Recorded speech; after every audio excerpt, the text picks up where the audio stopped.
I'm Emily. And I'm Ethan. We're traveling across America in search of its most captivating communities. All the while, we're working from the road and taking the adventures as they come. This is Remote! So we just crossed over from Tennessee into good old Kentucky, the bluegrass state. Kentucky. I'm Ethan. I'm your resident redneck, the head hillbilly, and I'm going to be your Appalachian backcountry tour guide for this wonderful state of... When I decided to come back to Kentucky, I asked myself, you know what people need to see? They need to see the true Kentucky. And so today I'm here to show you. Buckle up.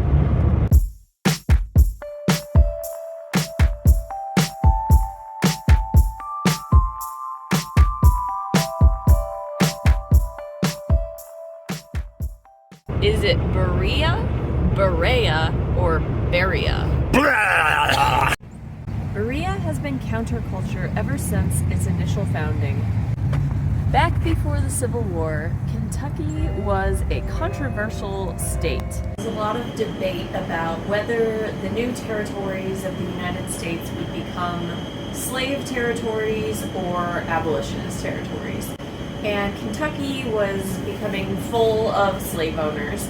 And so some rich abolitionist decided that he was going to step in. Wealthy landowner Cassius Clay sought to build a community which would be a base for the abolitionist cause. He sold land to prominent non-slave holders at nominal cost and encouraged abolitionists to come to the area. And yes, this is the same Cassius Clay for which Muhammad Ali was named. After the Civil War, when the slaves were let free, they all sought out places that would be more friendly to them and less racist. And so the area of Berea stood out to them. Berea College was founded in 1855 on the principle of educating all people no matter their race or gender. This was revolutionary, considering Kentucky was still a slave state at the time. This wasn't a historically black school that took in white students.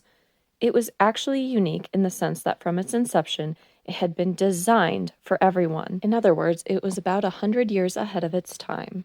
Unfortunately, the school's commitment to interracial education was overturned in 1904 by the Kentucky legislature's passage of the Day Law, which prohibited education of black and white students together.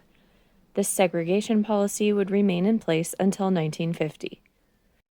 And that's the very beginning history of Berea. Welcome to Kentucky. Today, the rural Kentucky school offers no-cost education to low-income students with academic prowess. Not just a couple scholarships here or there. This applies to all of its 1,600 students. Every student on campus is given a job, often one that dovetails with their major. The paychecks they earn at those required jobs offset living expenses, and many of Berea's students graduate debt-free.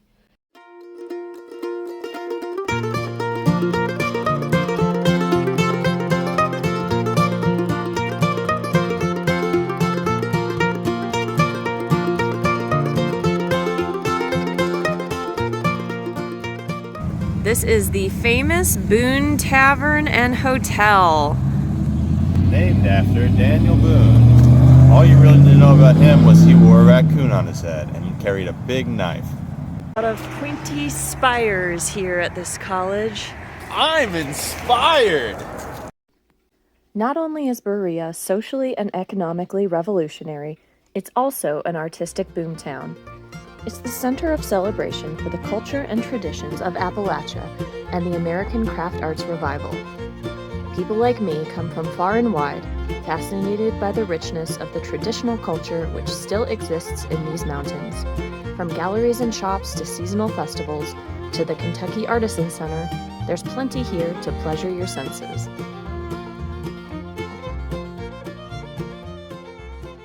So, unfortunately, we only got to spend one afternoon in Berea, but it was super cool, and we would love to go back and spend at least a couple days, maybe a whole week there. It was a really neat little college town, and every corner there was like an art shop, super beautiful campus.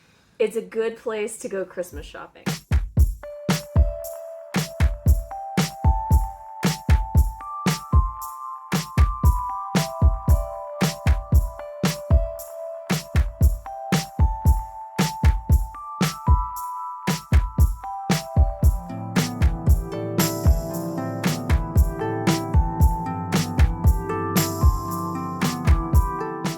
Kentucky is a large and varied state, geographically, economically, and culturally. While Berea may be at the forefront of social progress, in order to get there, we had to pass through a region that was its opposite in just about every way.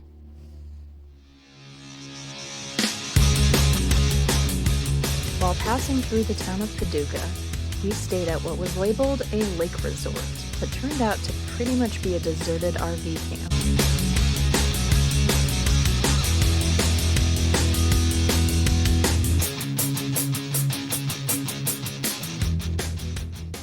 Here to tell us the history of the Paducah area is Jed Chilberry. Tuck! What? Tuck Chilberry! Tuck Chilberry. This is Jed Chilberry. Here to Tuck! Oh. Tuck Chilberry. Tuck Chilberry. Tuck. Paducah. Yeah, that Paducah and my pig in the back of the pickup truck fell out on the highway.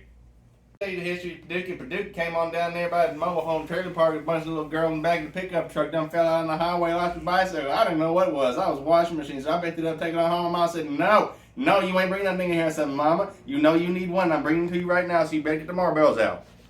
And she did. Yep.